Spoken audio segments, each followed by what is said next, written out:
Pertama sekali, saya nak timbulkan satu soalan. Soalan yang ditanya-tanya oleh seluruh rakyat Malaysia, bilakah agaknya pilihan raya umum yang ke-15 akan diadakan? Macam-macam tafsiran. Ada yang meramalkan pilihan raya akan diadakan pada tahun ini, mungkin pada bulan Jun, bulan Julai. Ada juga yang percaya mungkin pilihan raya tidak akan diadakan pada tahun ini, dan pilihan raya akan diadakan pada tahun hadapan. Sama ada nak buat tahun ini ataupun kita buat tahun hadapan, pilihan raya dah hampir. Tak lama. Kalau tahun ini 6 bulan, kalau tahun depan 12 bulan, tak lama. Dan saya sangat percaya bahawa dalam pilihan raya kali ini, pihak lawan, Barisan Nasional maupun Perikatan Nasional, mereka akan menggunakan satu senjata yang mereka telah gunakan berpuluh-puluh tahun, dan kali ini dia akan gunakan senjata ini dengan lebih hebat lagi, iaitu mereka akan membangkitkan isu-isu perkauman. Kita tak boleh lari daripada perkara itu. Itu memang lumrah dalam politik Malaysia. Kalau kita di Pakatan Harapan, kita ada satu manifesto yang cukup baik. A beautiful, well-designed manifesto. Dan kita mempunyai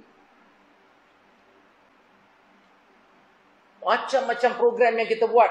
Program kemasyarakatan, program kebajikan. We do everything. We fight corruption. At the end of the day, the weapon they are going to use, senjata yang mereka akan gunakan, ialah sentimen perkauman. Seperti mana yang dikatakan oleh Dr. Mohamed tadi. This is the very, very dangerous weapon. Satu senjata yang cukup bahaya. Mereka akan menggunakan pelbagai fitnah, pembohongan yang berterusan. Non-stop, tak akan berhenti-henti. Kalau kita ada senjata, kita ada handphone kita ada WhatsApp, kita ada Facebook, kita ada TikTok, kita ada macam-macam, dia pun ada senjata yang sama. Siang malam, dia akan gunakan senjata ini untuk terus membohong. Dia akan bohong selagi ada orang percaya. That's the problem. You believe, kalau kita percaya, dia akan terus bohong. Bila kita berhenti percaya kepada semua fitnah-fitnah ini, then they got no choice. Mereka tak ada peluang. Kalau saya tipu, saya bohong, orang tak percaya, nak tipu apa lagi? But so far, setakat ini, orang percaya. Itulah masalahnya. Orang percaya. Orang tak rasional. Bila percaya, seperti mana yang dikatakan oleh Dr. Mohamed tadi, bila mereka percaya, mereka jadi emosi. Bila mereka jadi emosi, habis. Lawan. Sampai apa yang berlaku kepada kerajaan yang dipilih oleh rakyat dalam pilihan raya 2018. Mandat yang diberikan oleh rakyat kepada Pakatan Harapan jatuh dengan satu langkah syaratan. Dan kalau kita tengok apa langkah syaratan itu, apa niat langkah syaratan itu, perkauman. It's basically perkauman, nothing else. Orang percaya. Saya nak tanya, orang kata DAP ini adalah satu parti komunis. Orang percaya. Sampai hari ini ada orang yang percaya juga. Kalau ada fitnah, orang kata, kalau orang UMNO ke, orang Perikatan Nasional ke, Barisan Nasional ke, kata DAP ini parti komunis, ada ramai yang percaya. Tapi saya nak tanya, kalau DAP ini adalah parti komunis, macam mana ROS boleh register parti ini? Bukankah ROS mempunyai kuasa kalau dia tahu parti ini adalah parti komunis? Bukankah ROS ini mempunyai kuasa untuk terus batalkan parti tersebut? Kenapa sampai hari ini dia tak berani buat? Tak boleh buat. Sebab DAP bukan parti komunis. Simple logic. Rational. Tanyalah balik. Bila ada orang kata, DAP ini parti komunis. Tanya dia balik. Kalau you kata parti komunis, kenapa ROS tak batalkan pendaftaran DAP? So maksudnya, ROS pun sokong komunis ke? Boleh biarkan semua parti komunis di negara ini? Kan? Simple logic gitu ni. You can ask. But, you tak tanya. You let your emotion to take over. Oh betul lah. DAP ni parti komunis. Sebab apa? Semua orang cakap. Apa aktiviti komunis yang DAP buat? You tahu, satu daripada prinsip yang dipegang oleh komunis, dia tak percaya kepada Tuhan. Saya Siva Kumar. Saya percaya kepada Tuhan. I pray every day. And you can go and ask each and every DAP man. Setiap ahli DAP, you percaya kepada Tuhan atau tidak? Semua ahli-ahli DAP dia percaya kepada Tuhan. Sama ada dia Kristian ke, dia Buddha ke, dia Taoism ke, ataupun dia Islam ke. Tapi semua ahli-ahli DAP percaya kepada Tuhan. Dan kami sokong dan dokong kepada rukun negara. Dalam rukun negara, first line, kepercayaan kepada Tuhan. Betul atau tidak? First line, kepercayaan kepada Tuhan. Kami semua percaya kepada Tuhan. Each and every DAP member, we believe in God. Mungkin ada, kalau ada satu dua itu tak tahulah kan. I think every party, mungkin UMNO pun ada juga yang tak percaya kepada Tuhan. Alright, one or two is different. But if you have 99% of the members, they believe in God, then how can you say that we are communist? Bodoh kan? Kalau kita percaya, lagilah bodoh. Itu. That's one thing. Okay. Yang kedua, just tell us, adakah DAP ini satu parti di mana kita anti-Islam, anti-Melayu? This is something to do with today's subject. Pembohongan-pembohongan yang berlarutan, bertahun-tahun, dan orang percaya. Alright, I want to clear the air. Sikit. Okay, tadi saya sebut tentang komunis. Sekarang saya nak sebut tentang adakah parti DAP, pemimpin-pemimpin parti DAP ini, kita ni anti-Melayu ataupun anti-Islam? Where do you find that? Where? In what aspect? Dalam aspek apa? You kata pemimpin-pemimpin DAP ini, kita ni anti-Islam ataupun anti-Melayu. Tahu tak? Kalau kita baca perlembagaan DAP, perlembagaan parti DAP, dia ada mengatakan bahawa kita menjunjung perlembagaan persekutuan. Our Federal Constitution. Perlembagaan persekutuan. Kita menjunjung, kita menghormati perlembagaan persekutuan. It means we will follow everything in the Federal Constitution. Sebab itu adalah undang-undang tertinggi negara. Dalam undang-undang tertinggi negara, ada juga perkara-perkara yang menyebut tentang keistimewaan-keistimewaan yang diberikan kepada orang-orang Melayu. Ya, dalam perlembagaan itu juga ada menyentuh tentang kedudukan Raja-Raja Melayu.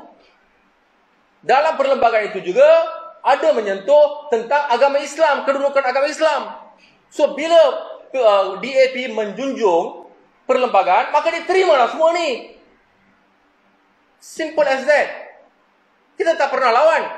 Ada tak pernah kita lawan tentang perkara-perkara berkaitan dengan keistimewaan Raja-Raja Melayu, ataupun keistimewaan yang diterima oleh orang Melayu, ataupun kedudukan Islam yang terkandung dalam perlembagaan Malaysia? Tak ada. Then why? Why are you saying that we are anti-Malay? Why are you saying that we are anti-Islam? Kalau kita tengok, semua ahli-ahli parlimen, Semua adun-adun daripada DAP. When we serve, bila kita berkhidmat, kita tak pernah pilih kasih. We serve everyone. Macam Parlimen Batu Gajah jugalah. We don't care who come. You can be Indian, you can be Malay, you can be Chinese, you can Punjabi, you can whoever. Kalau you datang ke pejabat kita tak tengok bangsa, kita tak tengok agama. Kalau you perlukan bantuan, kita bagi. Right? And I see all my friends all over the country. Semua ahli-ahli DAP, we have the same spirit. We work like that. So where do you see that we are anti-Malay, anti-Islam? Bila kita terima bantuan daripada kerajaan, bagi bakul makanan, bantuan kepada rakyat untuk satu kawasan parlimen, kita tak pernah pilih, oh kawasan itu kawasan orang Melayu, tak perlu pergi, jangan pergi. Tak ada. Kawasan Melayu kita pergi, kawasan Cina kita pergi, kawasan India kita pergi, semua kawasan kita pergi. We want to be fair. Salah ke? When we want to be fair to everyone, is it wrong? No.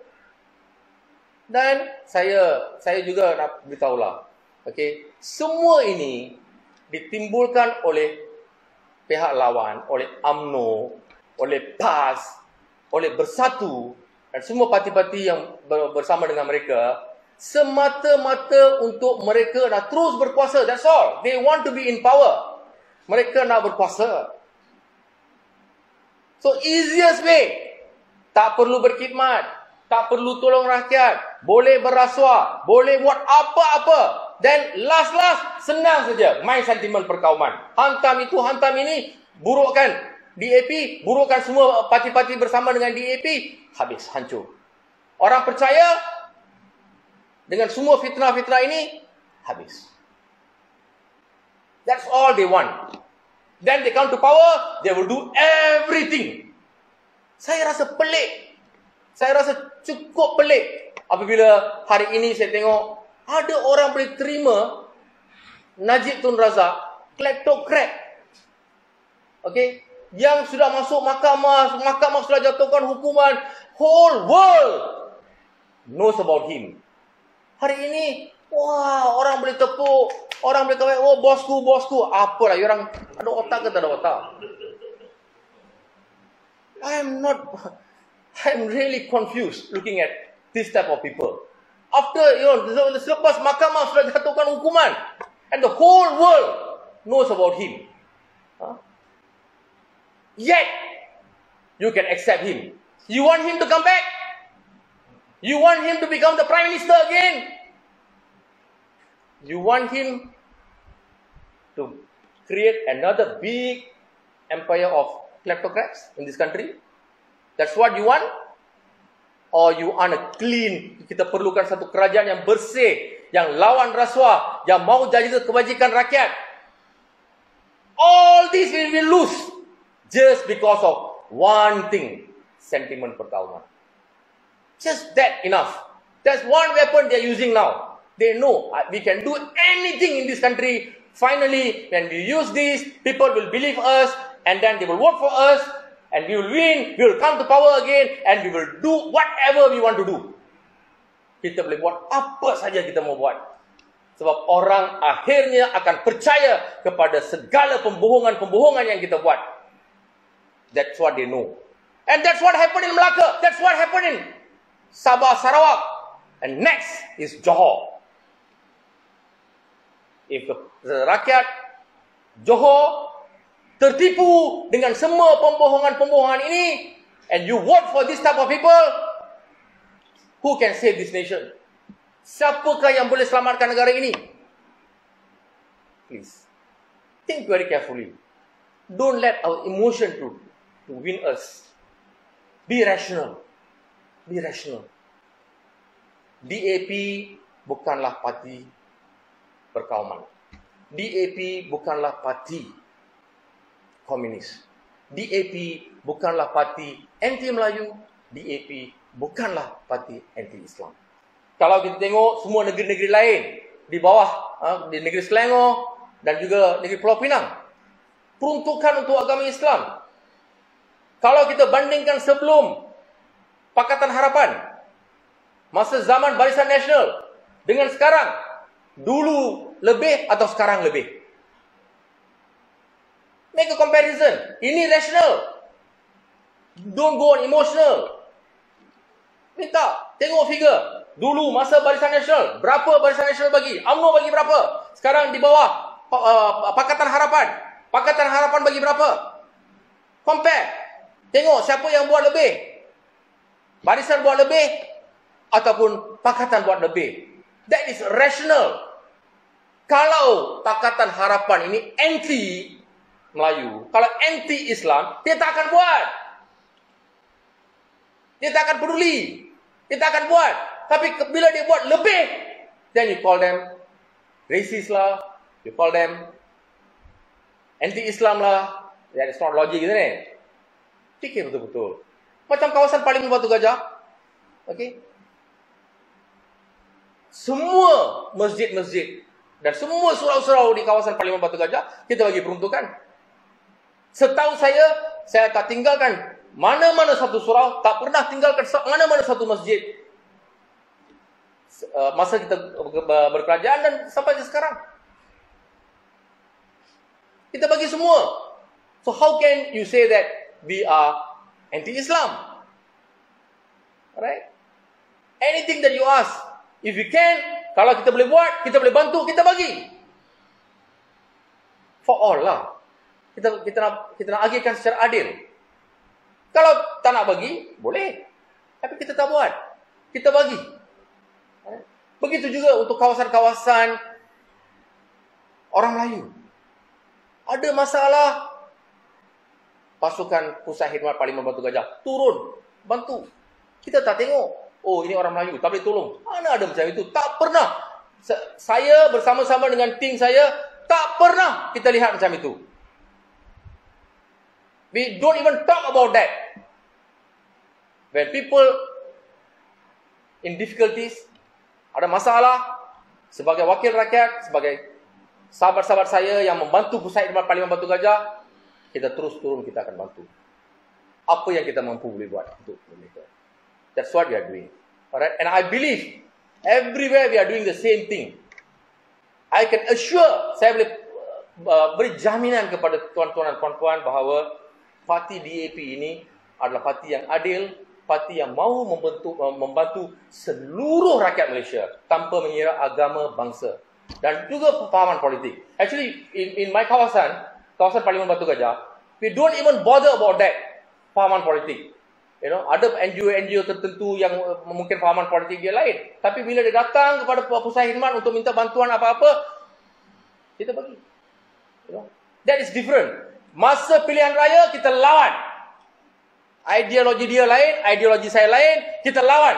Lepas pilihan raya, saya sudah jadi wakil rakyat, itu adalah tanggungjawab saya untuk menjaga seluruh warga Batu Gajah. Tanpa mengira agama, bangsa dan juga pemahaman politik. Alright? Kita buat apa yang kita patut. Dan saya rasa parti DAP di seluruh negara, kita berfungsi dalam kaedah ini.